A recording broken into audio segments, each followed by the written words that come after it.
this is still an initial report. This is not the final word. But what we are seeing in the foreign media right now, that they are just blaming the Indian pilots. Would you do the same? No, not at all. I mean, that's absolutely ridiculous. And this is the problem we see, sir, because it's an easy out, right? You blame the dead pilots, right? It's easy to do. It's what we used to call safety one procedures, and we did this years ago. When something goes bad, especially when you have something in the cockpit that looks like this, it comes out in a preliminary report. It's easy to blame the dead guys. And it's an easy explanation, and it makes everyone feel better that we have an answer and everyone can move on with their life. And it's absolutely atrocious. In the cockpit video recording, one of the pilot is heard saying, "Why did you cut off?" And the other pilot replies, "I did not do so." So what do you make out of this exchange? There's always the worry that it could have been intentional, right? I mean, that's truly on everyone's mind, that could have been the case. There are some examples worldwide where that has happened. I am not saying that I think that happened. I want to make that clear.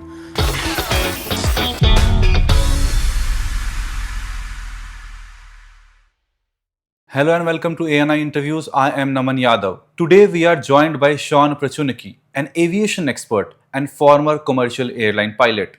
Shawn has worked extensively with major airlines. His expertise spans flight operations, safety systems, pilot training, and accident investigation. Thanks for having a conversation with the ANI. I'll start with the hot topic, that's been doing rounds. The initial report of the Ahmedabad Air India plane crash is out. And in the cockpit video recording, one of the pilot is heard saying, "Why did you cut off?" And the other pilot replies, "I did not do so." So what do you make out of this exchange? Well, I tell you, I agree with everyone else. This is quite baffling, and this is one of the things that we find with preliminary reports, that when we get only fragments of the CVR, right? We haven't heard the whole CVR conversation. We've heard just a snippet of it. That it is kind of confusing that this type of exchange, just simply two sentences. There's a couple things that come to mind about this. Is that there's always the worry that it could have been intentional, right? I mean, that's truly on everyone's mind, that could have been the case. There are some examples worldwide where that has happened. I am not saying that I think that happened. I want to make that clear. But let's be honest, that has happened worldwide. But I don't think we have any evidence of that. Now, let's get more realistic here. The concern is that these switches are right next to the thrust levers, okay? And these switches, these fuel cutoff switches, have a potential history of being a problem. And we see that in the preliminary report, right? That the FAA put out an SAIB some time period prior to that, saying that they need to be checked, originally on the 737, but also numerous models, and it turned out to be this model as well. And what I really wonder is that where the first officer who was flying, where his hand placement was. And this is what I've really been thinking about, is that it's different for different companies. And if you'll permit me to take just a second to explain this, Sure, sir. because I think this is a very important point that I haven't heard anyone talk about yet. And I think it's because a lot of airline pilots haven't been on talking about this. When we do takeoffs, whoever's flying the airplane has their hand in different positions. Sometimes, if it's the co-pilot who's taking off, they keep their hands up on the thrust levers. Some airlines, like my airline that I flew through in the United States, if the co-pilot was taking off, the captain always kept his hands up there in case we had to do a board. So it's different at different airlines.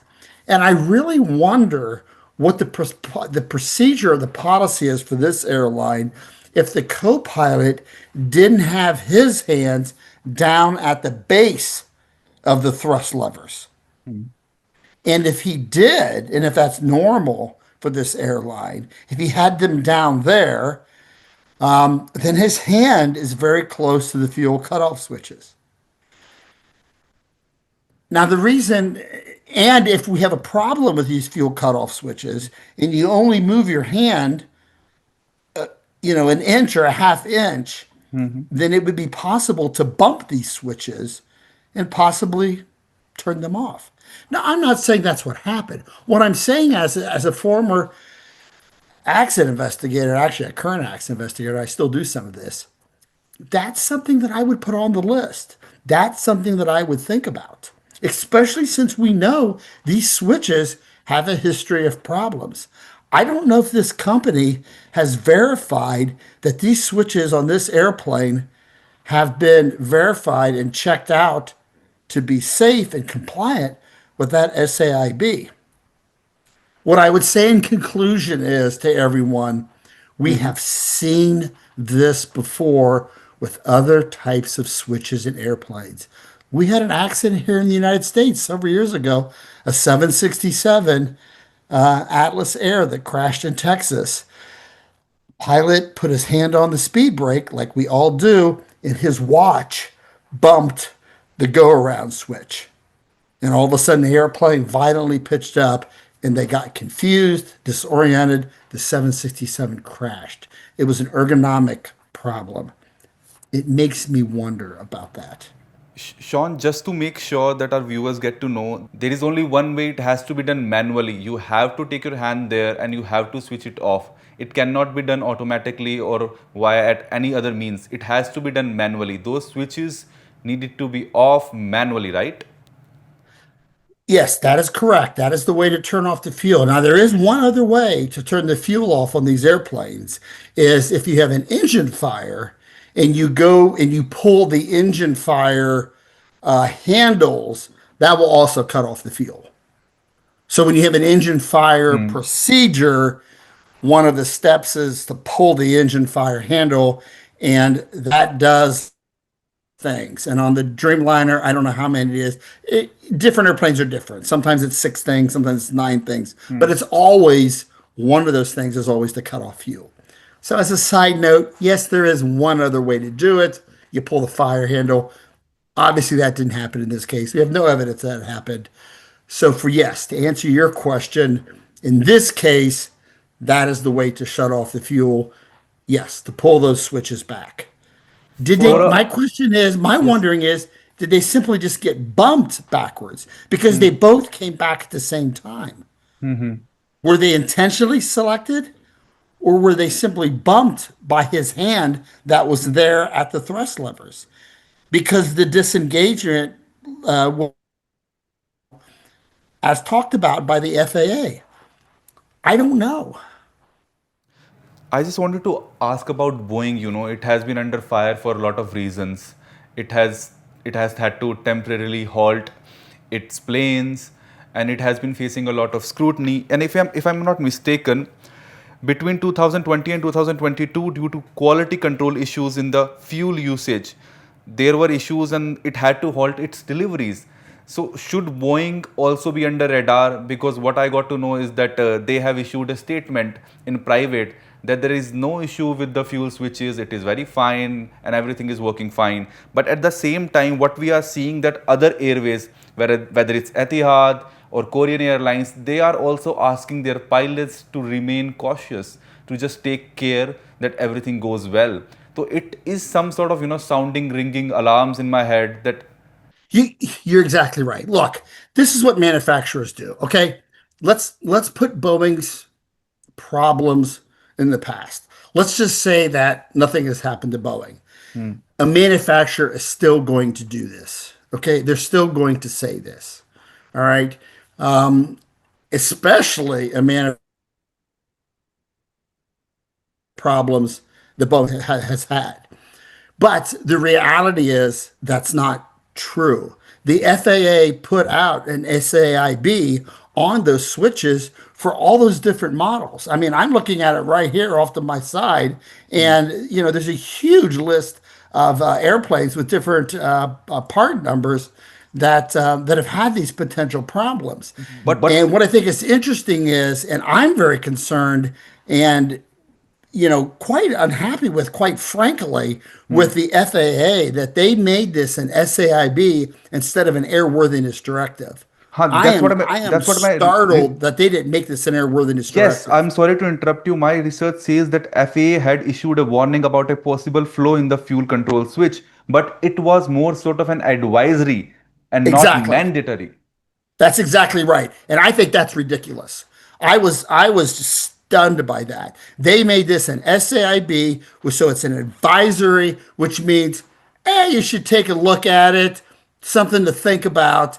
That was the attitude, as opposed to an AD, an advisory, directory, which says you have to do it. Your airplanes can't fly until you do this. That's completely different. Problem is sometimes manufacturers can influence government agencies on should we go with an AD or should we go with an SAIB. Now, I want to make it very clear to all of the viewers right now, the millions of viewers that are listening to me, I'm not saying that Boeing did that. Let me make that very clear. I don't know that that happened. What I am saying is, in my 35 years of doing this work, there have been cases where that's happened, where manufacturers have convinced the FAA to, instead of doing an AD, to put out an SAIB. I don't know that that happened in this case. I'm not And saying that happened. let me come to But exactly. but but but but but let me will tell you, but I will tell you, and I will make the statement internationally. I think that was wrong. This should have been an AD. We're talking about switches that can shut off engines. I mean, for God's sakes, that should have been an AD. That's ridiculous. I hold our FAA responsible for that. Let me ask you one more thing. It's outrageous question, but do you think US FAA is protecting Boeing? And I have a reason for that. For years, Boeing was allowed to self-certify key safety norms. It used to self-certify itself for years. Even it happened with 737 MAX, as you know. And FAA insiders in so many reports have claimed that they were pressured not to challenge Boeing during certification. If that's the case, you know where I'm hiding, right? You're exactly right. I mean, I've been in the middle of some of those fights and some of those battles, and stories I can't tell you. And you're exactly right. That has been going on, and some of that self certification has worked successfully in the past, but it got out of control at Boeing, and we could talk about those stories. You and I could talk about that for days. But you're exactly right. Everything you just said, and it makes you wonder. And it has made me wonder that whole thing about AD versus SAIB. Was there Boeing influence over one versus the other? I have no proof. All I know is the history of the relationship and 35 years of my experience in the industry. I really wonder. But what I will go on record as saying is that was a mistake. That should have been an AD. And I think that was ridiculous. And I'll stand behind my 35 years as an airline pilot and as an accident investigator. That was wrong. Sean, this is still an initial report. This is not the final word. But what we are seeing in the foreign media right now, that they are just blaming the Indian pilots. Would you do the same? No, not at all. I mean, that's absolutely ridiculous. And this is the problem we see, sir, because it's an easy out, right? You blame the dead pilots, right? It's easy to do. It's what we used to call safety one procedures, and we did this years ago. When something goes bad, especially when you have something in the cockpit that looks like this, that comes out in a preliminary report, it's easy to blame the dead guys. And it's an easy explanation, and it makes everyone feel better that we have an answer and everyone can move on with their life. And it's absolutely atrocious. Here's the problem that I want to explain to your millions of viewers that are watching is, as an accident investigator who's done so much of this, is we have to be very, very careful. I want all of you to be very careful with reading preliminary reports, okay? They contain some factual information, but I can tell you that I've read this, I don't know, 20 times. There is conflicting information in here. You find information on one page that doesn't match information on another page. And it doesn't tell the whole story, right? This is what a 15-page report. Mm-hmm. Accident reports are 100 and something pages. I'm sure probably some of the families are listening and they want answers, which is understandable. It takes about a year or so to get that. And I'm so sorry that they have to wait that long. This preliminary report is nowhere near an explanation. What this preliminary report does, sir, is it brings more questions than it really answers. And that's preliminary reports. Okay. So I don't want the public in India and globally to read this preliminary report. And we see this all the time with accidents globally, that people read a prelim and they think, now I understand what happened. And then everyone goes about their life and they never think about it again. Please don't do that. This is nowhere near the answer. Nowhere near. Is it physical possible for a pilot to switch off both engines within a second? If I'm not mistaken, the report says that those switches were shut off. I think that'd be very difficult, but here's the thing, okay? I went back and looked at in the report, and I encourage all of you out there to do that. It was not within a second. Go back and look in the report. They say that engine one switch was flipped at 8 minutes and 52 seconds, and engine two was flipped at 8 minutes and 56 seconds, is what they say. It was Okay. 4 seconds. It was not 1 second. Everybody's been talking about this 1 second. They talk about later in the report, they give those two timestamps. I have them right here in front of me. I just read it 3 hours ago for the 16th time. And those are the numbers right there. That's 4 seconds, not 1 second. So I Got it. don't know where this 1 second thing is coming from. So, 1 second is, I suppose you could go click, click really fast, but, you know, 1 second, 4 seconds.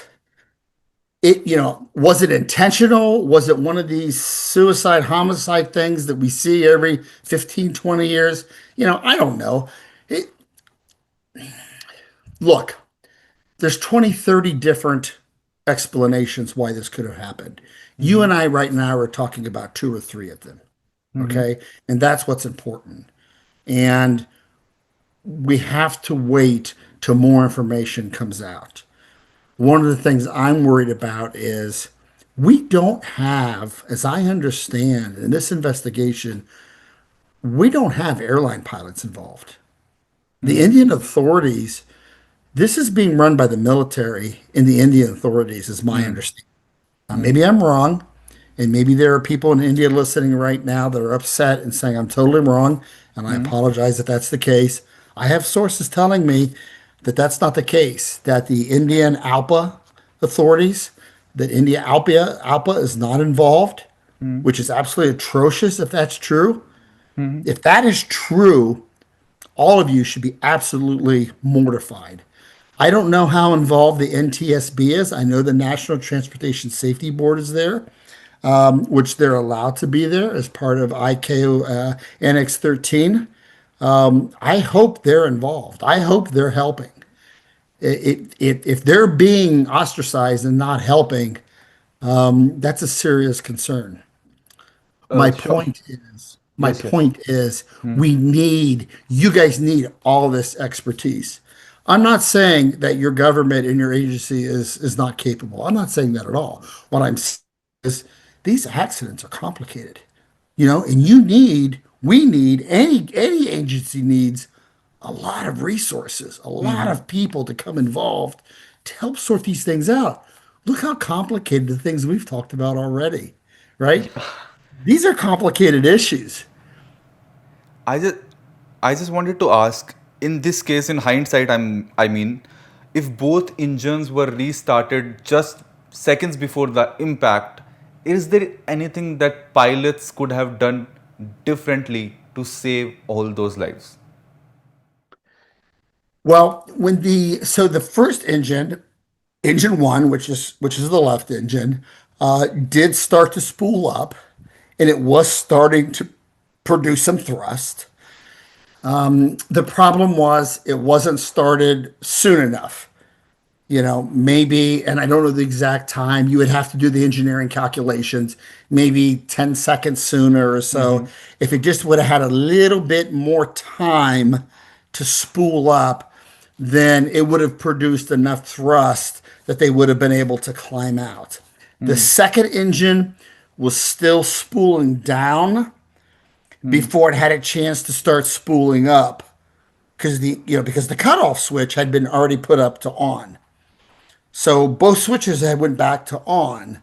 So the engines now were going from spooling down to now spooling back up. So engine one actually started to produce thrust. It just wasn't enough thrust to start getting the airplane to climb yet. It was close. It was close. I don't know how much more it needed. 10 seconds, Mm-hmm. 5 seconds, 15 seconds. I don't know what the engineer would have to calculate. Engine two was a little bit later. It would have needed a little bit more time. So to answer your So, question is it was so close. It just needed a little bit more time for that first engine because these airplanes fly great on one engine, mm-hmm. right? So who cares about engine two? If that first engine had just a little bit more time to really start cranking out a lot of power, they would have been able to climb out. So you have been an aviation expert for the last 3 decades and more so that, in your view, what we can do right now, what those two or three safety changes that we should be get going right now? So right now, we need to make sure that those fuel cutoff switches across all those models are in fact safe. That are in fact, we need to treat this SAIB like it's an airworthiness directive, like the South Koreans have done, right? We've seen that in the media. The South Koreans have looked at all their airplanes, are in the process of it. I think they're almost done, and said, okay, we're going to check every airplane. We don't care, we're going to treat it like an AD. And I think other countries are starting to do that. That's what needs to be done. Everyone take this not as a suggestion, but rather a do this. I think with this prelim at this point, that's really all we have. That's really all we have at this point is trying to be because we just don't know with these engine cutoff switches what really happened. Now, in the prelim, you see the picture, right? We've all seen the picture of the engine cutoff switches. And as an accident investigator, I was looking at that and I would just love to get my hands on it to look at the disengagement switches and to disassemble that and see that disengagement gate in there.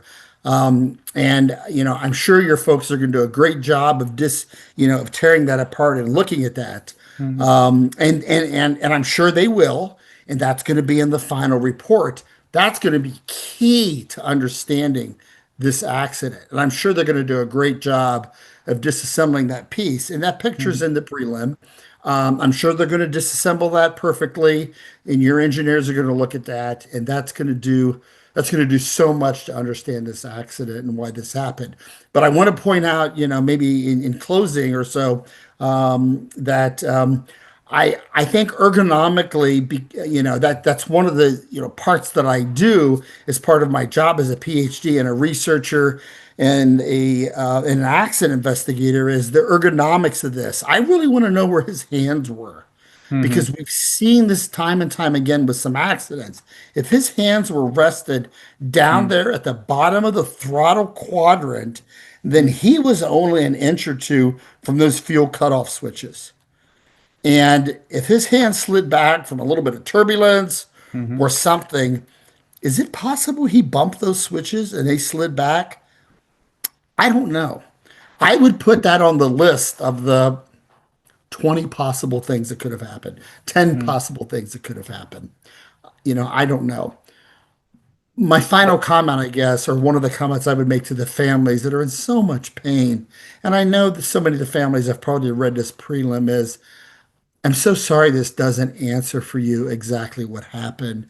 And it brings up so many more questions for you. And that's the problem with prelims.